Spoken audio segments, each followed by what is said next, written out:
podcast do Colégio Levorce.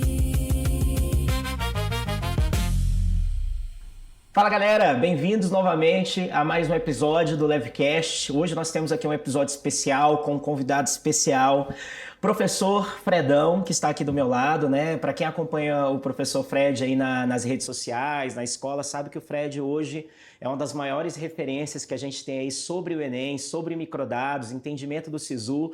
E hoje ele virou uma referência não só para os alunos, mas para os professores, para as escolas. E hoje nós estamos aqui especificamente para falar do Enem, para criar esse embasamento do que é o Enem. E não tinha uma pessoa melhor para falar disso, né, que não fosse o Fred, né? E antes de dar a oportunidade aqui do Fred se apresentar, Fred, eu já vou começar te fazendo um desafio, né? Que é, se você pudesse hoje desmistificar uma crença comum que as pessoas que não entendem Enem têm sobre o Enem, qual seria numa resposta curta?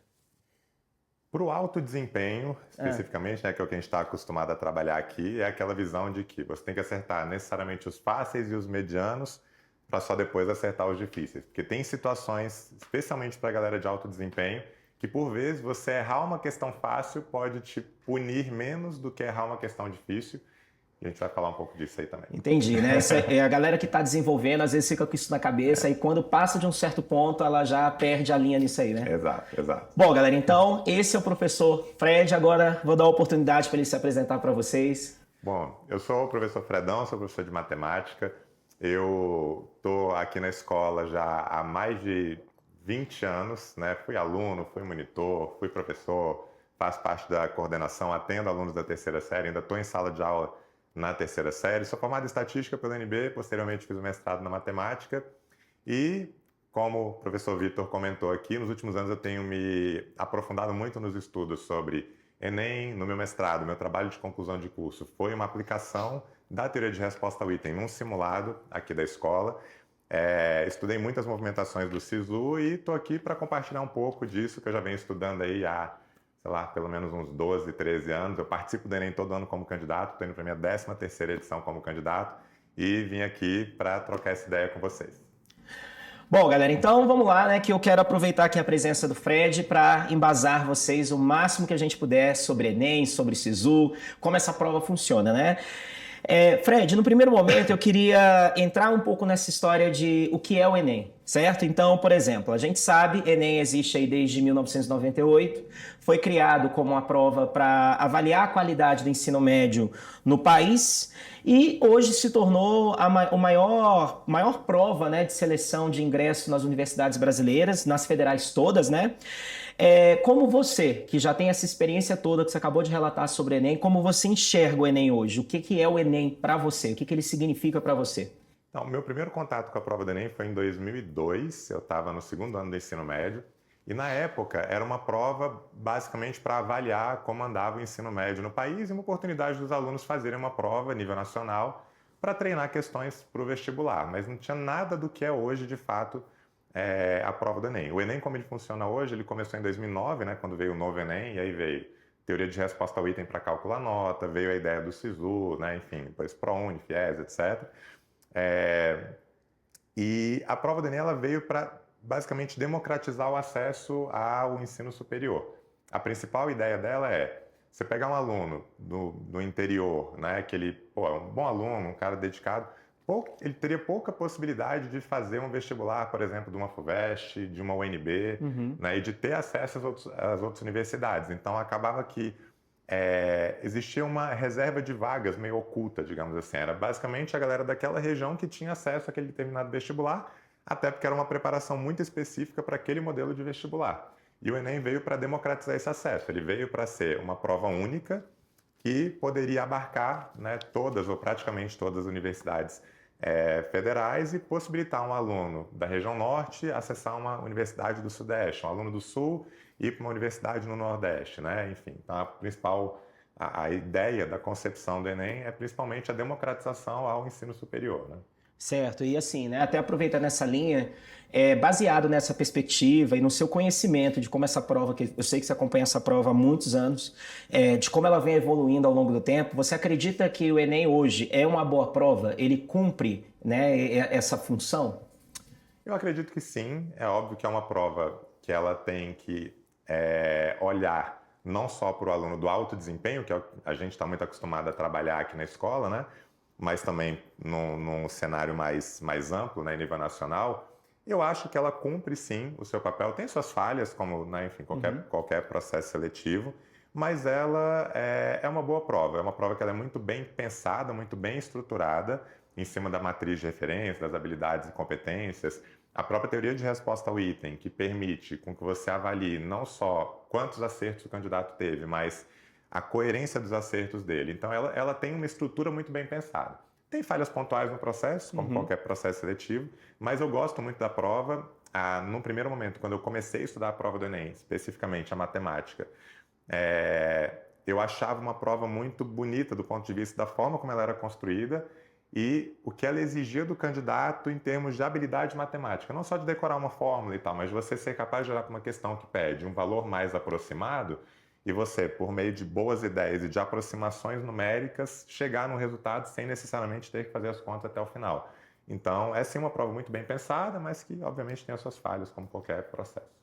Perfeito, assim, e outra coisa, né, que você já citou, né, esse modelo de Enem que a gente segue ainda hoje, é uma matriz de 2009, né, e essa matriz, ela fala muito sobre competências e habilidades, né, a gente que trabalha com educação, a gente sabe que não é só o Enem que fala disso, né, outras provas falam, mas de alguma forma, essa ideia, ela ficou mais forte no Enem, né, muitos cursos hoje são embasados nisso, né, competências e habilidades. Se você hoje tivesse que explicar para um pai de um aluno, a mãe de um aluno, ou até mesmo para um aluno que está começando a entender o Enem agora, como você resumiria e explicaria essa ideia de competências e habilidades? Eu penso mais ou menos da seguinte forma, né? Quando você está dando uma aula, sei lá, de análise combinatória, né? Eu estou falando sobre arranjo, sobre combinação, sobre permutação, e muitas vezes o professor foca em resolver o exercício. Então, como é que você resolveria? Qual seria o valor que você chegaria ali no final? E tem uma habilidade, né, e por isso que eu estou citando a combinatória, que é a habilidade 2 da matriz de referência da matemática, que é identificar padrões numéricos e princípios de contagem. Então, qual que é a ideia dessa habilidade 2? Não é só que o aluno saiba resolver uma questão de análise combinatória, mas que ele seja capaz de identificar o princípio de contagem que está sendo utilizado naquele problema específico. Então, é um arranjo, é uma combinação, é uma permutação, porque pode ser que o aluno até saiba o resultado final, mas ele às vezes não sabe que tipo de contagem ele está utilizando. E para o Enem é importante, porque tem uma habilidade específica que é essa identificação desses princípios de contagem. Então, a ideia das habilidades e competências é de que forma você vai pegar aquele conhecimento que você adquiriu e você vai aplicar ele naquele contexto da prova, né? Dentro daquelas habilidades, daquelas competências, né? E particularmente eu acho a matriz de referência da matemática um pouco mais complicada de você trabalhar, porque tem algumas habilidades que são muito amplas, né? Então você tem resolver situação, problema usando conhecimentos numéricos. Pode ser muita coisa. Resolver situação, problema utilizando conhecimentos geométricos. Pode ser muita coisa da geometria. Mas tem algumas habilidades que são muito características da prova e que fazem com que o aluno tenha um entendimento melhor dos padrões da prova. Então, por que todo ano cai escala? Porque tem uma habilidade específica de escala. Então, você pode esperar todo ano uma ou duas questões, porque a prova é construída em cima dessa matriz de referência, em cima de habilidades e competências, e não em cima de conteúdos. Não é uma questão de combinatória, é uma questão da habilidade 2, que pega ali o conceito de combinatória e coloca a serviço daquela habilidade. Entendi. Então, assim, resumindo a ideia para alguém que vai levar isso, né, como uma ideia formada agora, é como se você pensasse que a habilidade ela dá um propósito para o conteúdo. Exato. Ela direciona o conteúdo para um propósito e você aprender aquele conteúdo de forma intencional. Seria algo assim, né? Perfeito, perfeito. E assim, Fred, ao longo do tempo, né, a gente percebe que muita gente fala assim, que até acompanhando muitos cursos online, né, coisas na internet principalmente, de que às vezes a habilidade por si só é algo que permitiria o aluno resolver a prova. Você acredita nessa ideia de que a habilidade sozinha cumpre esse papel ou que é mais do que isso? Para mim é mais do que isso, especialmente na matemática e também acho que na ciência da natureza. As habilidades da matriz de referência de humanas e linguagens, eu sinto que elas são mais descritivas desse propósito. Elas se diferenciam mais umas das outras, né? E abrem um leque um pouco menor do que, por exemplo, essas habilidades da matemática. Então, se você pegar 5 habilidades da matemática, você vai ter resolver a situação, problema, e a única coisa que muda é o que está no final. Conhecimento algébrico, conhecimento numérico, conhecimento geométrico. E isso abre um leque muito grande, né? Então, eu ainda oriento os meus alunos, especificamente na matemática, a estudarem de uma maneira mais convencional pelo conteúdo, mas é importante eles entenderem a existência e terem um contato com essa matriz de referência, com as habilidades e competências, para que eles entendam especialmente esses padrões de cobrança da prova. Mas eu acho que, especialmente na matemática, é mais um trabalho para o professor do que para o aluno. Certo. É o professor entender a matriz, o professor direcionar o trabalho dele a partir do conhecimento daquela matriz para um objetivo específico. Então, eu posso dar combinatória para um aluno e jogar ele para fazer uma prova do PAS, do vestibular do NB ou do Enem. Agora, se eu estou fazendo um trabalho específico voltado para o Enem, eu vou falar, olha, aqui, nesse caso, você precisa pegar esse seu conhecimento em combinatório e saber aplicar dessa forma, porque é assim que a matriz do Enem vai te cobrar. Então, acho que especialmente nas exatas, é mais um trabalho para o professor de moldar a aula dele, direcionar melhor a aula dele, do que propriamente para o aluno gastar horas e horas tentando entender as habilidades. Enfim, acho que é mais para a gente como professor do que propriamente para o aluno. Até porque, né, Fred, se a gente pensar, a gente teria aí nas 4 grandes áreas aí do Enem, né, 120 habilidades, né? Então, o aluno saber de cor, né, das 120 é uma missão, assim, diria até que impossível, né? Então, de fato, assim, o professor, ele entender a habilidade, ele já ensinar a matéria nesse propósito, facilita bastante para o aluno, né? Mas até só fazendo uma ressalva, né, porque eu foquei muito nas exatas, né? Em linguagens, né, tem alguns professores que, inclusive, comentam isso, que tem uma habilidade específica, eu não vou lembrar exatamente o texto dela, mas que fala de inter-relação. E quando você pega uma questão que nas alternativas tem inter-relação, quase sempre, eu não vou dizer sempre, né, porque eu sou da matemática, mas quase sempre a alternativa correta é aquela que tem aquela palavra-chave da inter-relação. Mas isso acontece porque as habilidades na matriz de referência de linguagens, elas costumam ser um pouco mais descritivas do propósito delas. E aí, beleza. Então, o aluno fazendo várias questões daquela habilidade, percebendo que sempre que tem uma palavra-chave inter-relação, aquela é a alternativa correta, vai ser ótimo, porque ele já vai ter um olhar diferenciado ali na hora da prova, né? Então, a matriz ela é fundamental, sim, mas especialmente nas exatas, para mim ela não é o suficiente. Perfeito. Então, indo agora para um outro lado, Fred, é sobre nota, né? A gente que acompanha os estudantes em sala, no dia a dia, a gente percebe que há uma dificuldade em entender a nota do Enem, né? Porque às vezes ele chegou ali, fez a prova ali vamos supor, fez matemática, aí ele acertou 37 itens, o colega dele acertou 37 também, mas aí quando sai a nota deles, eles têm nota diferente, né? Por que isso acontece? Bom, primeiro ponto é que você usa um mecanismo, né, uma metodologia, que é a teoria de resposta ao item, que a nota ela vai depender, em linhas gerais, de 3 fatores. Da quantidade de acertos que o candidato tem, mas da coerência dos acertos que ele tem e os próprios itens que compõem a prova, né? Até que ponto aqueles itens conseguem mensurar determinados espectros, digamos assim, da proficiência do aluno. Então, qual o paralelo que eu faço da TRI que eu acho legal para o aluno poder entender, né? Eu faço paralelo com salto com vara, né? Com o esporte olímpico de salto com vara. O recordista mundial, ele hoje salta 6,31 metros. Se você colocar o sarrafo para ele a 5,60 metros, o que você espera? Você espera que ele salte com uma certa tranquilidade. Mas é probabilístico, então ele tem uma chance de errar. Inclusive, agora em junho ou julho, esse recordista mundial, que é o Armando Duplantis, ele tinha ganhado, acho que, os últimos 40 torneios que ele tinha participado. E ele perdeu o mais recente agora, que foi na Suécia, que é o país dele, né? O país de nascimento dele, de origem. E ele errou o sarrafo já a 5,60, eu acho. O que não é muito esperado, porque se ele salta 6,31, com sarrafo a 5,60 é tranquilo. E à medida que você vai aumentando aquele sarrafo com o Armando Duplantis, o que você espera? Você espera que ele vá tendo um pouco mais de dificuldade, até que chegue ali nos 6,30 metros, e aquilo ali, meio que ele deve acertar metade das vezes, errar metade das vezes, a gente pode fazer uma conjectura nessa linha. E se você passar o sarrafo de 6,30, o que você espera? Você espera que ele erre, mas também é probabilístico. Pode ser que ele acerte, tanto é que ele já quebrou o próprio recorde mundial, acho que 15 ou 16 vezes. Qual o paralelo disso com a TRI? Na TRI, uma das vantagens dela é que ela posiciona a dificuldade de cada item numa mesma escala do traço latente do aluno, que é a proficiência, a inteligência do aluno naquele conteúdo.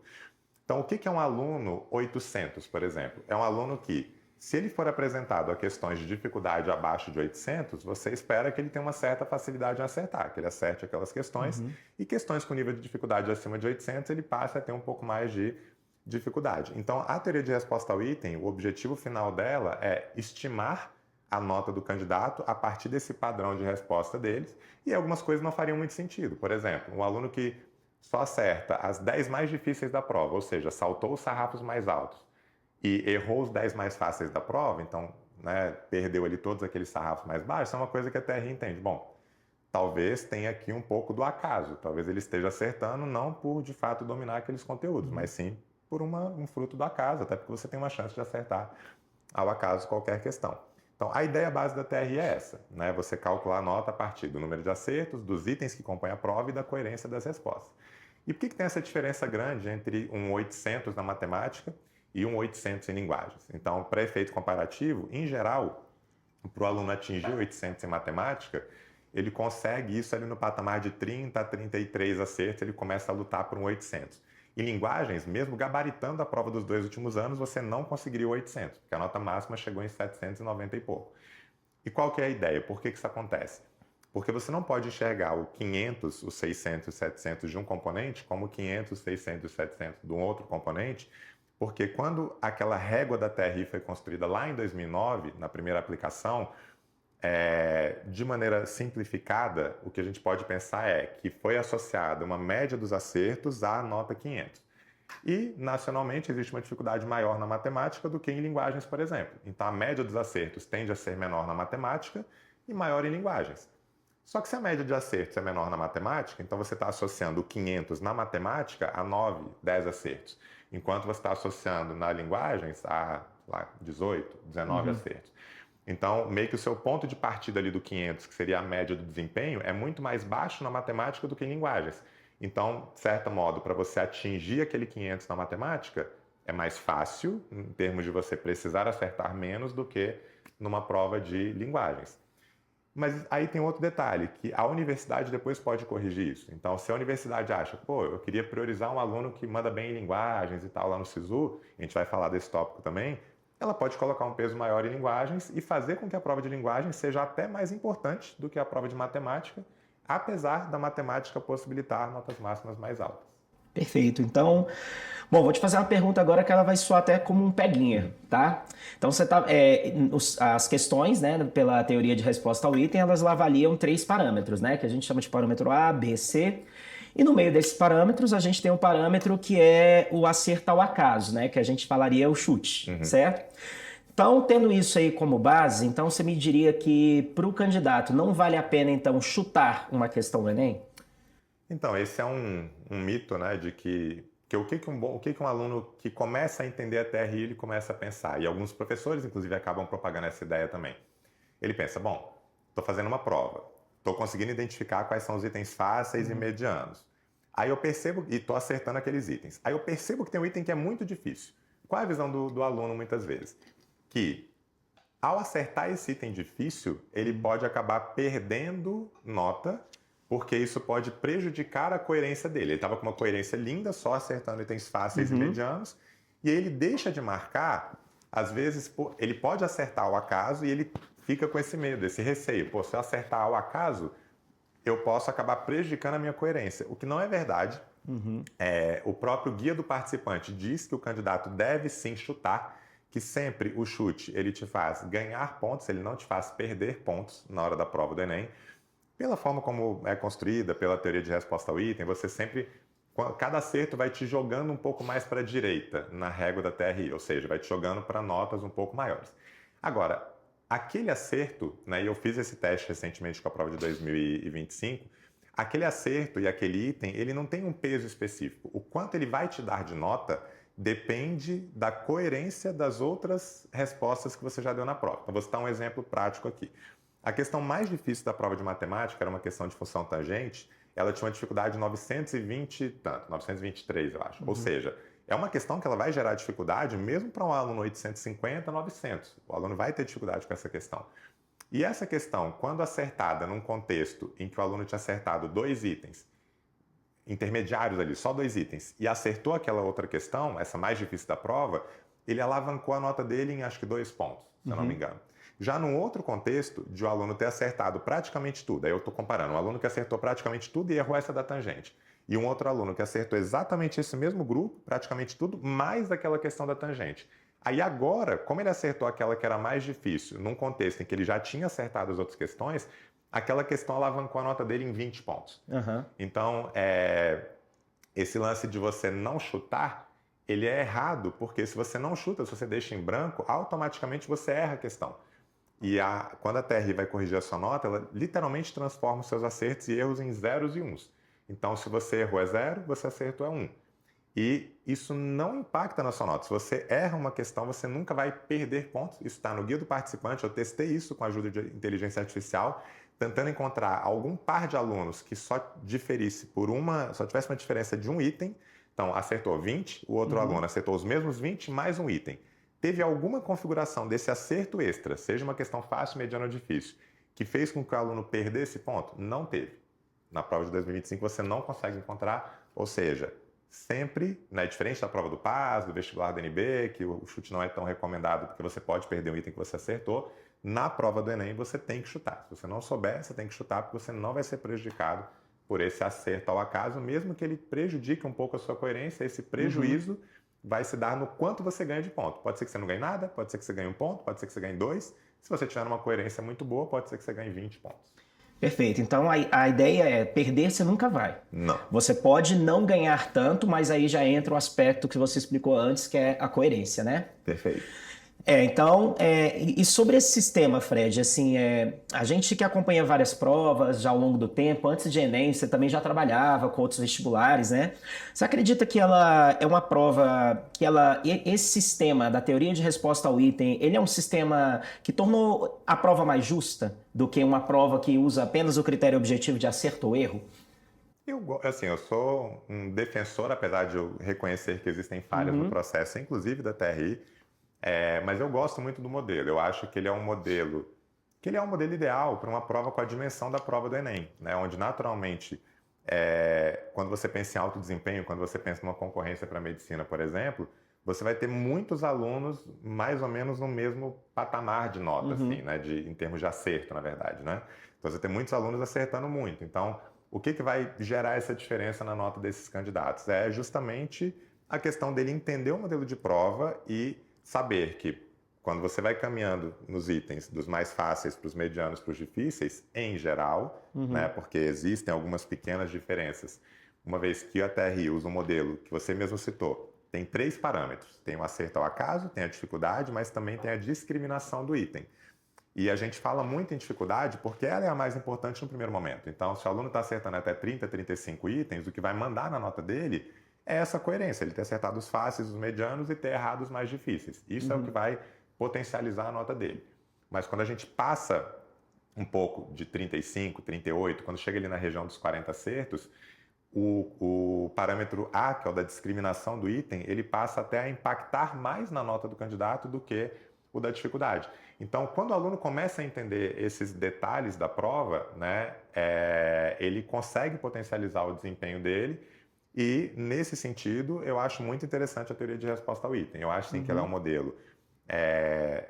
não vou dizer que ele é mais justo ou injusto, mas ele é um modelo coerente com o que ele se pressupõe a fazer, que é não avaliar só quantos acertos, mas como se deram aqueles acertos. Então, nesse sentido, eu gosto muito da teoria de resposta ao item, apesar de, volta e meia, a gente identificar algumas coisas que destoam, né, do que deveria ter sido aplicado. Mas eu acredito que todo modelo a gente sempre teria, né? E é probabilístico, né? Não é um modelo 100% exato. Então, probabilidade envolve erro, né? Então, isso aí faz parte do processo. Perfeito. Agora, entrando numa outra parte, Fred, sobre os microdados, né? A gente ouve falar microdados, acho que os estudantes também cansam de ouvir a gente falar em sala microdados, mas o que eles representam, né? Eu acho que muita gente, quando ouve microdados, pensa numa planilha cheia de números, né? Mas, na prática, o que tem ali, né? O que esses microdados oferecem para a gente? Bom, oferecem infinitas possibilidades de trabalho, né? Tanto pedagógico quanto para aluno. Os microdados, eles, como o próprio nome diz, são os microdados. Então, são as menores porções de dados que você tem à disposição com tudo que está relacionado à prova do Enem. Então, dentro dos microdados você tem, por exemplo, todas as provas, tem uma pasta que é só de leia-me documentos técnicos, então se você quiser se aprofundar, entender como que é calculada a nota, a matriz de referência, a cartilha do participante da redação, o guia do participante, onde fala que você deve chutar, tudo isso está nos microdados. E o principal dos microdados, aí de fato são essas planilhas, né, em Excel, enfim, você pode manipular em outros ambientes. Eu falo em Excel porque algumas a gente acaba manipulando facilmente no Excel. É mais acessível, mas são planilhas que você tem dados dos itens da prova, dos participantes da prova e dos resultados da prova. Então, por exemplo, o que você pode fazer com itens prova? Você pode identificar exatamente qual era a habilidade de cada um dos itens daquela prova, né? Porque se a gente for fazer isso, eu falo honestamente, se eu pegar uma prova do Enem hoje e for fazer essa classificação em habilidades e competências, por mais que eu já tenha estudado muito disso, eu acho que eu vou acertar uns 30 a 35 itens, né, em termos de habilidade. A competência é tranquilo de você saber, mas a habilidade, vou ter uns 10 ali que eu vou ficar em dúvida entre alguma habilidade específica, porque várias delas são muito amplas na matemática. Então, com o itens prova, você consegue saber exatamente qual é a habilidade daquele item. Até 2022, você não tinha divulgação desses parâmetros, do A, do B e do C. E em 2022 começaram a ser divulgados. Então, até 2022, essa análise do que é um item fácil, médio e difícil, ela era muito subjetiva, era a nossa percepção da prova. Agora não, você tem isso oficializado nos documentos dos microdados. Então você consegue fazer, por exemplo, listas de exercício direcionadas a um perfil de aluno. Um perfil de aluno que está ali no patamar de 600 de proficiência da matemática, você pode fazer uma lista naquela região para poder direcionar melhor o estudo dele para aquele momento dele. Você tem no arquivo de resultados, todos os resultados dos candidatos, desde qual foi a cor de prova que ele fez, quais foram as marcações que ele fez para cada alternativa, qual era o gabarito daquela cor de prova que ele fez. Então você consegue saber quantos itens aquele candidato acertou, qual foi a nota que ele teve. Você consegue investigar como que se comportaram as notas para um determinado patamar de acerto. Então você consegue saber, por exemplo, que para 40 acertos na matemática, você pode ter uma variação de 80 pontos na nota. Você pode ter a nota variando de 960 a 880, como foi agora na prova de 2025, né, do Enem. Você pode fazer rankings por escola. Tudo isso é descaracterizado, né? Você tem um número sequencial para o aluno que não é a inscrição dele, né? Porque pela LGPD você não pode, né, identificar ali o aluno naquele arquivo, mas você consegue identificar pelo número, né, do código INEP da escola dele. Você pode fazer um ranking de desempenho daquela escola em cada componente. Você pode fazer cruzamentos socioeconômicos, porque na parte de participante você tem várias perguntas que o candidato tem que responder no primeiro momento lá da prova, né, sobre a condição socioeconômica, e você pode fazer cruzamentos, né, entre desempenho e questões demográficas, enfim. Então você tem uma infinidade de possibilidades dentro ali dos microdados. Beleza, né? Até difícil falar porque tem tanta coisa, né? É muita coisa. Bom, e aproveitando os microdados, Fred, assim, eu acho que você já até respondeu ao longo do processo, mas assim, ao longo do tempo você veio se aprofundando, entendendo cada vez melhor os microdados e naturalmente usando a favor, né, das suas interpretações. Teve alguma coisa que te chamou a atenção de que você acreditava muito nisso antes, mas analisando os microdados isso mudou a sua percepção sobre o Enem? Então, em 2022, foi assim que a gente abriu, inclusive, aqui o podcast, né? Em 2022, foi a primeira vez que os microdados foram divulgados. Os microdados foram divulgados com os parâmetros dos itens de dificuldade, discriminação e acerto ao acaso. E a primeira análise que eu fiz foi para alunos que quase tinham gabaritado a prova de 2021, quais erros tinham mais custado pontos para o aluno. Então, literalmente, o que eu fiz foi, eu peguei todos os candidatos que tinham errado um item e eu fui avaliar quantos pontos ele tinha perdido pelo erro daquele item. E o que eu esperava naquele momento, pelo que eu escutava falar e pelo que eu tinha estudado, né, da teoria de resposta ao item, enfim, das aplicações, né, que a gente tinha, é que um candidato que errou os itens mais difíceis, ele teria notas mais altas. E um candidato que errou os itens mais fáceis, teriam notas mais baixas, eles perderiam mais pontos, né? Essa era a lógica, né? E eu me deparei com uma situação que foi: a melhor nota para um erro foi quem errou o mais difícil, tranquilo, que é o esperado. A segunda maior nota para quem teve um erro foi quem errou o segundo mais difícil. Perfeito. Só que depois, quando eu comparei a terceira questão mais difícil com a segunda questão mais fácil da prova, quem errou só a segunda mais fácil da prova teve uma nota muito maior do que quem errou só a terceira mais difícil. E, na verdade, quando eu comparei todas as notas que foram dadas para um erro, aquele candidato que teve a menor nota foi justamente aquele que errou a terceira mais difícil da prova. E isso não foi exclusivo em 2021. Em 2024, por exemplo, a menor nota, teve candidato que perdeu quase 60 pontos na matemática, a nota máxima foi 961,9. E esses candidatos ficaram com 904,9, errando a quarta questão mais difícil da prova de matemática. E no primeiro momento eu fiquei meio chocado, assim, eu falei, pô, então isso aqui vai contra tudo que a gente fala, né, da teoria de resposta ao item. Até que eu resolvi testar os outros parâmetros, né, especificamente o parâmetro A, que é um parâmetro de discriminação. Sem entrar muito, sem me aprofundar muito, o que é um item que discrimina bem? É um item, né, que tem um parâmetro A alto. É um item que candidatos de alta proficiência acertam muito, candidatos de baixa proficiência erram muito. Então, quando você tem esse distanciamento no desempenho dos candidatos de alta proficiência e dos de baixa proficiência, você tem uma questão que a gente diz que ela é discriminativa. E para o candidato de alto desempenho, quanto mais discriminativa for aquela questão, mais importante é que ele acerte. Por quê? O que a TRI pensa, né? Tentando traduzir a matemática para um contexto real. Pensa, bom, se essa questão ela é muito discriminativa e esse candidato, de fato, ele é um candidato de alta proficiência, é um candidato 900+, então não faz sentido ele ter errado essa questão, porque se ela discrimina bem, então aquele candidato deveria ter acertado aquela questão. E era o que acontecia com aquela questão de probabilidade. Ela foi a terceira mais difícil, só que ela era, se eu não me engano, a mais discriminativa da prova. Era a que mais conseguia separar os alunos de alto desempenho dos de baixo desempenho. E aí, por isso que alunos que erravam aquela questão acabavam sendo mais penalizados do que quem errava a questão fácil. Por quê? Porque a questão fácil, de tão fácil, ela não discriminava tão bem. Os alunos de alta proficiência acertavam bem, mas os de baixa proficiência também acertavam. E isso foi um choque para mim, porque até então a gente só falava em parâmetro B, dificuldade, e a partir dali eu passei a ter um outro olhar e até isso mudou a minha prática pedagógica, por exemplo, com logaritmo. Logaritmo é um tópico que até então a gente falava, você pode deixar para o final, é uma questão que vai ser difícil, e ela é uma questão difícil, só que ela é difícil nível nacional. Para o aluno de alto desempenho, logaritmo é até um porto seguro.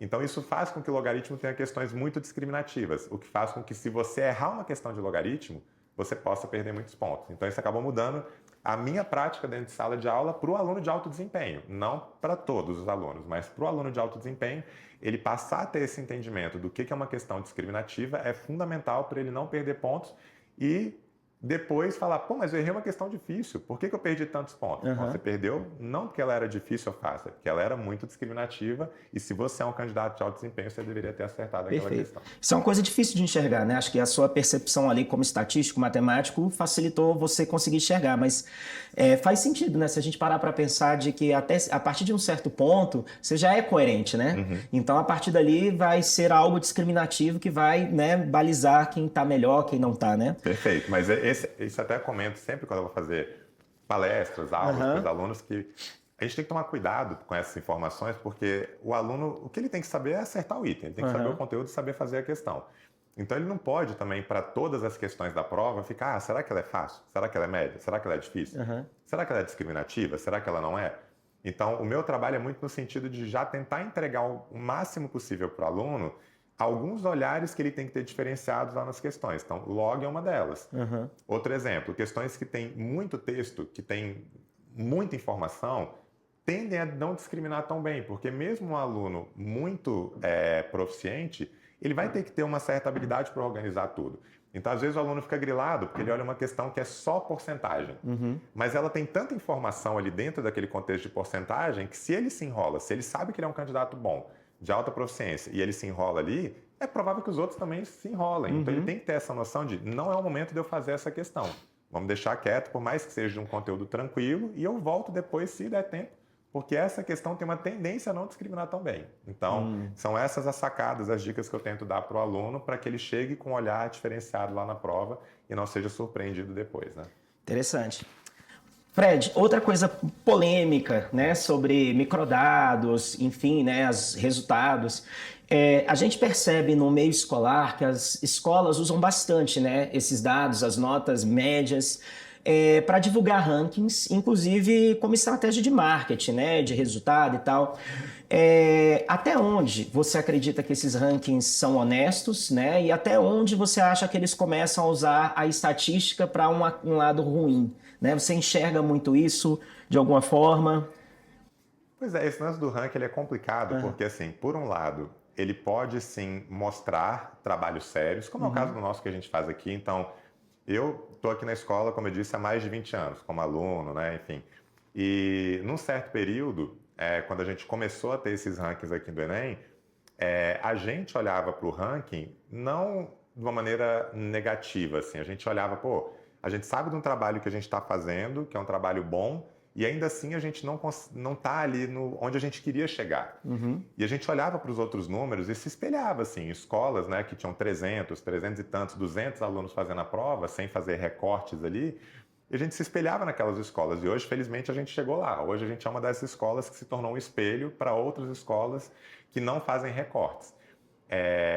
Então, eu acho que sim que tem um lado positivo do ranking, mas é fato que muitas escolas usam isso pura e simplesmente por uma questão mercadológica, né? Então, primeiros lugares aqui no DF, por exemplo, eu já vi vários. Já vi primeiro lugar no DF em humanas. Aí você vai olhar as letras miúdas para escolas com 15 a 30 alunos, né? Porque quando foram inserindo alguns desses recortes para possibilitar comparações mais justas, ao mesmo tempo você possibilita um leque maior de eventuais rankings que podem ser feitos com relação a isso. Então, eu acho que o pai, o responsável, né, quando ele vai procurar uma escola, óbvio, se ele está procurando uma escola de alto desempenho, ele vai olhar para os rankings, mas ele tem que olhar para os rankings também. Não pode ser a única tomada de decisão dele ser o ranking. Então, tem que olhar para o ambiente escolar, tem que olhar, visita a escola num horário do intervalo, vê como é que os alunos estão, se eles interagem entre si, se eles estão aparentemente felizes na escola, né? Tenta, se possível, conversar com o professor da escola para saber como é que é o ambiente, né? Conversar com a coordenação, porque daí você vai conseguir ter um olhar mais completo, de fato, para aquela instituição. E se você for olhar o ranking, que você olhe o ranking de maneira que te permita fazer comparações justas, né? Porque se você olha uma escola que ela aparece 10 vezes no ranking com 30, 35, 28 e de repente ela aparece com 500 alunos, é porque ela claramente está fazendo alguns recortes ali para estar nas primeiras posições e, na verdade, quando você coloca num grupo só, o resultado não é tão significativo como algumas outras escolas que têm seus cento e tantos alunos e que colocam todos no mesmo CNPJ, no mesmo grupo ali de resultado. Então, a gente tem que tomar esse cuidado, né? Porque os números eles podem facilmente enganar a gente em qualquer contexto, né? Estatística é uma coisa interessante, né? Da mesma forma que ela te ajuda a entender muito uma coisa, ela pode ser usada para ludibriar bastante, né? Com o recorte certo, todo mundo é primeiro lugar, né? Exato. Eu tenho até uma brincadeira lá da galera de estatística que fala que tem 3 tipos de mentira. Tem as mentiras deslavadas e as estatísticas. Dependendo de como você use a estatística, né? Você pode usar assim para, por exemplo, para uma boa prática pedagógica, para poder entender padrões que até então não eram entendidos, mas também pode usar para o lado ruim, né? Para o lado mau. Você pode falar uma verdade, né? Que não é uma mentira, mas escondendo parte dos fatos, né? Então a gente tem que sempre tomar cuidado quando nós somos apresentados a dados ali. Legal, Fred. Eu queria falar agora sobre um outro tópico dentro dessa realidade Enem, mas é o SISU, né? O que é o SISU, né? E outra, como é que a nota de alguém vira uma vaga? Perfeito. Então, o SISU ele é o Sistema de Seleção Unificada. A ideia, diferente da minha época de vestibulando, né, em que você se inscrevia para uma prova já marcando qual curso você queria fazer, o SISU ele é um sistema que ele vem pós-prova. E é bem legal, porque antes do SISU surgir, quando eu fazia graduação lá no UNB, na estatística, eu tinha um professor indiano, Pushpa Narayan Ratti, e ele, numa das aulas, ele comentou do sistema indiano. Eu nunca fui atrás para pesquisar exatamente como é que ele funciona, mas o que eu tinha entendido do que ele me explicou é muito do que o SISU faz hoje em dia, que os melhores candidatos escolhiam onde eles queriam estudar. E eu achava aquilo muito fera. Assim, eu falava, pô, que interessante, né? Porque hoje você, às vezes, se inscreve para um curso, às vezes porque você tem receio, isso na minha época, né, de pré-vestibulando, porque você tem receio de não conseguir passar para um outro mais difícil, você tem noção ali das suas dificuldades e tal. E o SISU não. O SISU você primeiro faz a prova do Enem, recebe a sua nota e aí, com a sua nota já em mãos, você se inscreve nesse sistema de seleção unificado para tentar acessar uma determinada vaga na universidade, num curso.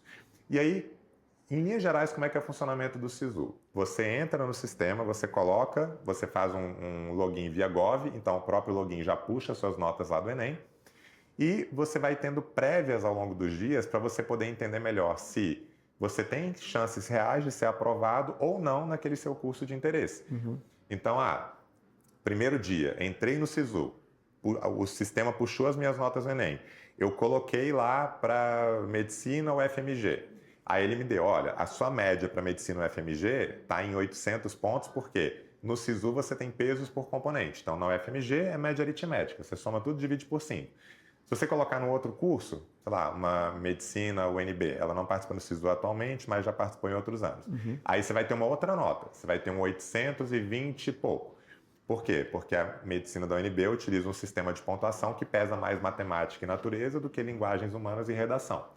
E aí você coloca as notas ali e você espera de um dia para o outro serem geradas as prévias. E o que você tem acesso nessas prévias? Você tem qual é a nota de corte, ou seja, qual é a nota daquele último candidato que está sendo aprovado dentro daquelas vagas, daquele curso, daquela universidade, e você tem a sua posição e a sua nota. Então, por exemplo, se você tem 160 vagas para medicina UFMG ampla concorrência e você está na posição 500, é pouco provável que você seja aprovado. Então você pensa, acho que aqui está meio distante, deixa eu mudar, deixa eu testar uma outra universidade.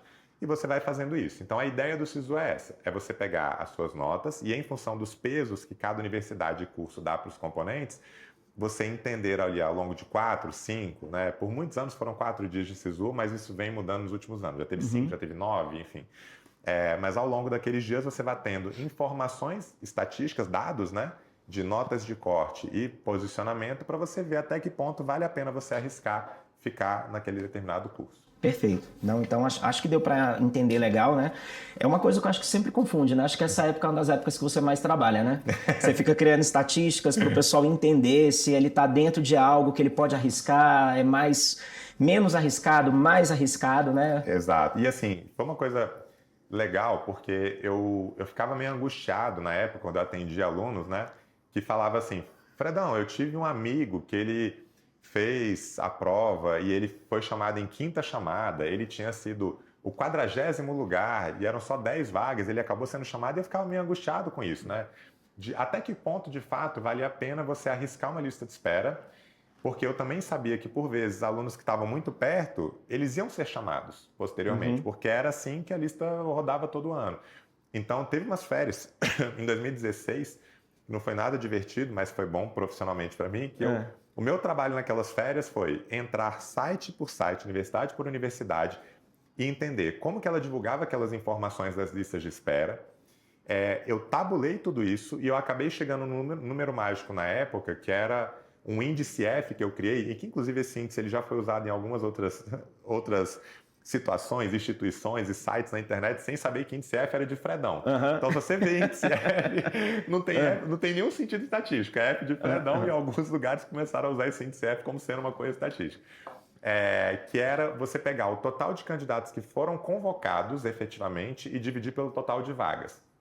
E eu cheguei no número mágico na época que era o 2, ou seja, se você está até o dobro do número de vagas, e é óbvio que isso varia de universidade para universidade, de curso para curso, mas você tem chances reais de ser aprovado. E eu já fui prova disso. Eu passei aqui na UNB, cheguei a cursar medicina na UNB, na época, tendo sido o 36º de 9 vagas. É inimaginável você pensar que uma pessoa vai ser chamada em 36º, e eu fui chamado. E por isso, inclusive, eu resolvi cursar. Falei, quando é que eu vou ter uma outra oportunidade de em 36º de 9 ser convocado? E acabei cursando. E alunos que querem um FMG Medicina, por exemplo, eu falo claramente, cara, são 160 vagas. Se você está até a posição 200, permaneça, porque você vai ser chamado. Porque é isso que aconteceu nos últimos 10 anos, exceto no primeiro ano pós-pandemia, que teve umas características um pouco diferentes. Mas isso para o aluno muitas vezes... Não, mas o FMG, será que 40 vão desistir? Sim, todo ano desistem. Inclusive agora, SISU 2026, mais recente que a gente tem, das 160 vagas, 76 não foram ocupadas já na primeira chamada da lista de espera. Chegou num ponto em que pessoas que estavam na lista de espera, esperando ser chamados para o segundo semestre, foram já chamados para o primeiro e tiveram que Aham. se mudar às pressas porque a lista rodou muito mais do que a gente imaginaria. Impressionante, né? É bizarro. Fred, sobre ainda, né, o SISU, recentemente a gente viveu uma situação diferente, né? A partir desse último SISU, os estudantes puderam utilizar as notas dos últimos 3 anos de Enem, né? Onde ele pôde concorrer com a melhor média ponderada dele ali, média aritmética, né? Aritmética ponderada, que leva em consideração os pesos. Isso, aí o que que acontece? Ele pôde participar dessa forma. Até onde você acha que isso foi algo útil, bom, positivo? Isso ajudou quem? Tá. Então vamos lá. É que isso é um tópico sensível, um tópico polêmico. Então vamos com calma. O SISU, isso é até um problema para mim nesse meu estudo estatístico, porque nos últimos anos ele vem sofrendo muitas mudanças, todo ano, que acabam dificultando essa comparação, né, de ano após ano, das movimentações. Então, por exemplo, o SISU 2024 teve uma primeira mudança que foi significativa, que foi o SISU deixou de ter 2 edições no ano e passou a ter uma edição única, né? E aí isso já muda um pouco o comportamento, porque agora os alunos que às vezes arriscavam mais a primeira edição por saber que teria uma segunda edição numa universidade específica que ele desejava, não vão ter mais aquilo, então vão ter só uma edição para poder jogar aquela nota dele. Em 2025, teve uma revisão da lei de cotas, teve várias mudanças na própria configuração das cotas, inserção de quilombola, enfim. Então também mudou um pouquinho a dinâmica do SISU. E em 2026 teve essa novidade das 3 edições, né, de você poder usar as notas de 3 edições, o que não acontecia até 2025, SISU 2025, você só podia usar a nota do Enem do ano anterior. Bom, em primeiro lugar, quem que isso beneficia, né? Quem é o grande beneficiado de um SISU que permite a utilização de notas de 3 anos? É o preenchimento de vagas nas universidades, especialmente de cursos que por vezes não tinham as suas vagas preenchidas, porque agora você está pegando um aluno que, por exemplo, não fez a prova de 2025, sequer se inscreveu, mas ele tem a nota de 24 e 23, ele pode jogar num curso X ali, enfim. E eu acho, honestamente, que a ideia central, né, eu tive até numa reunião lá dentro do MEC e do INEP agora em maio, eu acho e o próprio presidente do INEP falou isso, ele falou que a gente não podia olhar para o SISU só para os alunos 800+, que a gente tinha que olhar isso em nível nacional, né? Então, para mim, essa mudança tem um único objetivo, ocupar mais vagas na universidade, ponto. Né? Permitir uma maior ocupação de vagas na universidade. Só que isso gera alguns efeitos colaterais. Por exemplo, você está permitindo um aluno que fez a prova em 2024, que sequer se matriculou em 2025, mudar a opção de curso dele. Às vezes ele entrou num curso e não gostou e agora ele vai poder mudar e entrar no outro. Beleza, ele está ocupando aquela vaga, mas ele está deixando em aberto uma vaga que não pode mais ser ocupada. E você vai ter uma vaga que vai ficar ociosa. Então esse é o primeiro efeito colateral. E aconteceu demais, né? Muito, muito. E fora outros efeitos colaterais. A gente acabou de falar aqui sobre ranking de escola.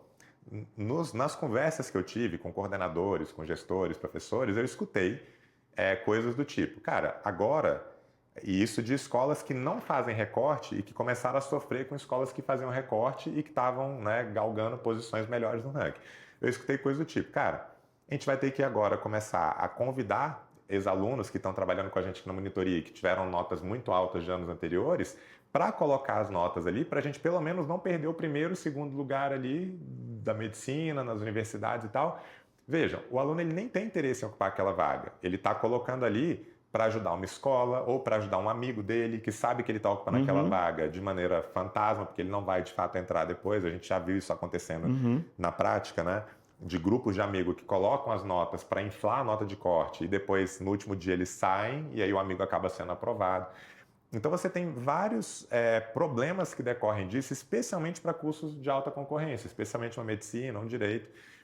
Então, isso é meio problemático. Eu, inclusive, dei como sugestão lá no INEP, nessa visita, a possibilidade de o aluno usar as notas, desde que ele não tenha utilizado essa nota numa edição anterior do programa na chamada regular. Por quê? De certa forma, meio incoerente. Se ele participa do SISU hoje, ele passa na segunda chamada, ele não pode usar a nota dele na lista de espera da primeira chamada, da primeira opção, perdão. Se ele passa na segunda, ele pode fazer 2 opções no SISU, né? A gente acabou não abordando esse tópico, então só dando um passo atrás. O aluno pode colocar 2 opções no SISU. pode colocar, sabe? Medicina UFMG e medicina UNB, por exemplo. Só que se ele passa na segunda opção hoje, ele não pode concorrer na lista de espera da primeira, mesmo que ele esteja muito próximo de ser aprovado. Porque o sistema entende que aquela segunda opção é, de fato, uma opção. Então, é meio incoerente você permitir que um aluno de um ano anterior, que já usou aquela nota para ser aprovado numa das duas opções na chamada regular, possa utilizar a nota de novo no ano seguinte, porque, afinal de contas, o sistema entende que aquilo era uma opção. Então, qual foi a minha sugestão? O MEC não tem o controle sobre, até poderia ter, mas ele não tem o controle, pós-chamada regular, porque as listas de espera elas vão rodando dentro do ambiente de cada universidade. Mas então, que pelo menos eles limitem a participação, não do aluno, mas daquela nota dele, caso ele já tenha sido aprovado com aquela nota num subprograma anterior. Então, ele foi aprovado agora, SISU 2026, com a nota de 24, ok, ele pode participar da próxima edição, mas não mais com a nota de 2024, e sim com a de 2025, e se ele quiser fazer, a de 2026 também. Porque isso já pelo menos minimizaria situações como essa, de alunos da ponta que tiveram notas estratosféricas, poderem ficar utilizando aquela mesma nota durante 3 anos, no ano da sua aprovação e em 2 anos seguintes. Então, foi essa eu não sei se vai ser utilizado ou não, mas pelo menos eu desabafei, né, e falei isso diretamente para o presidente do INEP. Eu não falei num vídeo do YouTube, né, falei ali para quem de fato tem o poder de tomar essa decisão. Saiu de lá com o coração tranquilo. Saí tranquilo de que o meu papel eu tentei cumprir. E assim, reforçando a sua fala, né, a gente percebeu muito os alunos que tiveram a notas altíssimas. Às vezes, eu passei para medicina na Universidade X, agora eu quero aprovar nessa daqui. E aí você acabava ficando com a vaga ociosa num curso que ele é extremamente caro para a universidade, para o governo, né? Fred, indo para um outro lado agora já para caminhar para o nosso momento final, né? Hoje, eu acho que quando os nossos estudantes chegam no terceiro ano, essa preocupação do Enem, ela cresce muito, né? Hoje, se você tivesse que dar um recado para um aluno do terceiro ano que está começando o ano dele, como que ele deve começar a se preparar naquele ano para estudar para o Enem? Quais são as primeiras preocupações que você acha que o estudante tem que ter? Legal. Bom, vou contar também uma história, né? De como que eu comecei a encarar o Enem, né? Justamente nessa preparação para alunos do terceiro ano, né? Lá em 2013, né, foi o primeiro ano em que eu estava dando aula para alunos da terceira série do ensino médio. Naquela época eu fazia um trabalho de aprofundamento. Então eu trazia listas de exercício de vestibulares diversos, da FUVEST, ITAIME, porque a ideia era dar pancada mesmo, era fazer questões de nível alto. E aí quando veio a notícia de que a UNB ia aderir ao SISU, até então, naquela época, a gente meio que negligenciava um pouco do Enem aqui em Brasília, porque o nosso foco era paz e vestibular do UNB, porque a UNB não dava vagas pelo Enem. Então a gente orientava, olha, faça o Enem, mas a maioria aqui em Brasília quer ficar em Brasília. Então a gente não tinha uma preparação muito específica. E quando a UNB aderiu ao SISU, né, anunciou que aderiu ao SISU, e que parte das vagas na UNB seria via SISU, logo via notas do Enem, a primeira coisa que eu fiz foi, peguei as provas antigas do Enem, 2009 até 2012, que era o que a gente tinha na época, e fiz todas as questões para poder entender o que difere a cobrança de uma UNB, de uma FUVEST e tal, de uma cobrança do Enem. Que tipo de padrões eu consigo perceber ali? Então, essa é a minha primeira dica para o aluno. Fazer provas antigas de qualquer vestibular, seja do Enem, seja do PAS, seja do vestibular da UNB, da FUVEST, é fundamental para que você veja de que forma aquele conteúdo está sendo atacado dentro daquele... e na época eu nem conhecia a matriz de referência, foi o meu primeiro contato. Fazer provas antigas, entender o padrão de cobrança, e ali eu comecei a perceber coisas interessantes que não existiam na UNB. Então na UNB você não tinha uma preocupação com uma habilidade de manipulação numérica, porque na UNB na época você podia usar calculadora, então o próprio elaborador não estava nem aí, ele fazia conta que você podia fazer na calculadora. No Enem você não tinha calculadora, então você tinha que ter essa boa habilidade numérica, e isso fez com que, peraí, então eu vou ter que começar a trabalhar um pouco de estratégias que eu gosto de usar, mas que a gente não trabalha muito em sala de aula, que são estratégias de cálculo mental. Então foram coisas que eu fui começando a colocar, e foi o que me permitiu criar a minha plataforma depois do Mente Matemática, né? Enfim, específica, muito vinculada a essa ideia do cálculo mental, porque eu percebi esses padrões de cobrança em provas antigas. E aí, em paralelo a isso, no ano seguinte, em 2014, dentro desse trabalho de aprofundamento, eu comecei a propor listas de exercício, né, que eram padronizadas sempre. 15 questões, porque em média você tinha 3 minutos para resolver cada questão lá na prova. Então, 15 questões para serem aplicadas nos 45 minutos de aula. E aí, na aula seguinte, eu corrigia aquelas listas em função de dados estatísticos dela. Então, questão número 1, teve 50% dos itens dos alunos deixaram aquela questão em branco. Então esse aqui é o conteúdo que eu preciso dar uma boa revisada, porque se está todo mundo deixando em branco é porque eles não estão dominando muito bem aquilo. Ou um item, o gabarito dele é da letra A, mas 50% marcou letra B. Então eu, como professor, eu tinha que entender o erro que levava a letra B para poder trabalhar com ele em sala de aula. Já estou fugindo um pouco da resposta, porque era mais direcionada para alunos, mas como eu sei que vão ter professores, coordenadores, gestores assistindo também, então isso foi algo que eu tive de visão como professor, de como que eu posso melhorar a minha preparação do aluno para aquela prova específica. Mas acho que a principal dica para o aluno do terceiro ano eu enxergo, falando da matemática, mas isso se estende, né, para os outros componentes, que você tem 3 pilares para um bom desempenho. O conteúdo, a estratégia de prova, então conhecer as nuances da prova, e a agilidade, que no caso da matemática é refletida nessa ideia do cálculo mental. Então o conteúdo é um pilar. Você pode ter um baita conteúdo, mas se você não souber do funcionamento da teoria de resposta ao item, não souber pular alguns itens difíceis na hora da prova, pode acontecer situações, como tem várias que eu gosto de levar nas palestras, de alunos que claramente tinham potencial para tirar 900 mais e ficaram com 700, 700 e pouco, porque se prenderam em itens muito difíceis. Então, para o aluno da terceira série, o conteúdo é importante, fazer provas antigas é fundamental para você entender os padrões de cobrança e, pelo menos, procurar entender o básico do funcionamento da teoria de resposta ao item, porque, especialmente para um candidato de alto desempenho, você ter esse conhecimento técnico, você não precisa ser um especialista em TRI, mas ter o conhecimento técnico básico da TRI pode diferenciar, pode ser o que vai trazer a tua aprovação, né, com relação a outro candidato que não sabe nada da TRI e acha que é só sair acertando e está tudo bem. E que vem a pesar na estratégia, né? Sim, com certeza. Bom, agora você vai ter que me dar essa próxima resposta bem rápido, tá? Sem pensar muito, bem direto.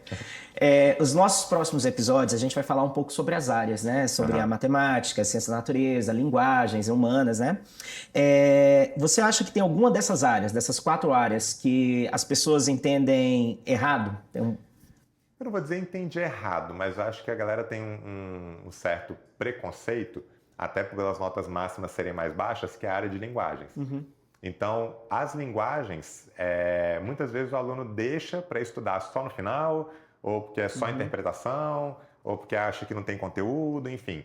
E dependendo dos pesos que são dados no SISU, linguagens pode ser o que vai definir a sua aprovação. Então, apesar de eu ser professor de matemática, que tem notas máximas mais altas, né, e eu poderia ficar defendendo a matemática, não, estuda em matemática, que é ela que vai definir a sua aprovação, isso, de fato, é verdade para cursos que envolvem média aritmética simples, como, por exemplo, a UFMG, que vai mandar na sua aprovação redação em matemática, maior que são as nota, notas máximas mais altas. E por isso muita gente acaba negligenciando linguagens, porque olha as notas máximas e fala, pô, mas o cara gabaritou e não tirou nem 800? Então, não faz sentido eu ficar... Mas se você quer uma UniDF, por exemplo, né, a antiga ESCS, linguagem tem peso 4. É a que mais pesa junto com a natureza. Então, talvez esteja ali o teu calcanhar de Aquiles, talvez esteja ali o que você deveria focar um pouco mais para garantir a sua aprovação. Na média ponderada faz uma diferença grande, né? Pode fazer uma diferença grande dependendo dos pesos da universidade. Né? Perfeito. Galera, seguinte, né? Então, só para deixar em aberto, né? Hoje a gente pôde aqui conversar com o Fred para entender mais sobre o Enem, sobre o que o Enem representa, significa. Mas, como o Fred já até colocou ao longo do processo, as áreas têm peculiaridades que precisam ser entendidas, até como estratégia, nota, o significado daquilo, né? E a gente vai, nos próximos episódios, falar em cada um deles, de cada área, com professores que são especialistas dessas áreas, para que todos possam entender também melhor essas peculiaridades dentro de cada uma, certo? E já queria agradecer a presença do Fred aqui hoje. Para a gente é um orgulho ter o Fred como parte da equipe, uma pessoa com tanta capacidade, tanto conhecimento, com tanto reconhecimento fora da escola no Brasil todo. Então, Fred, muito obrigado pela sua participação, por ter dado a gente essa oportunidade de te ouvir aqui hoje. Eu que agradeço, né? Para mim é um prazer, como eu disse, né? Eu estou aqui na escola já há mais de 20 anos, né? Faço parte aí da equipe, fiz parte como monitor, faço parte como professor, como coordenador, né? Participei muito ativamente por muitos anos, né? Hoje não tão mais quanto eu já participei antigamente, porque vieram 2 filhos pequenos, 2 plataformas online, então as coisas mudaram um pouco. Mas eu tenho muito carinho, né, pela escola, participei ativamente dessa construção, né, e vi cada etapa da escola, né, sendo construída, quando era não vou dizer um porão, né, mas no subsolo ainda, lá na 16, depois mudou para uma outra estrutura que já era um pouco melhor, mas nem se compara a essa estrutura que a gente tem aqui hoje. Então, tenho muito carinho, né, pela instituição. Agradeço pelo convite para poder trocar um pouco dessa ideia aqui. E, no mais que eu puder ajudar, estou sempre à disposição. Obrigado, Fred. Pessoal, muito obrigado e a gente se vê num próximo episódio. Levecast, Levecast, o podcast do Colégio Levar.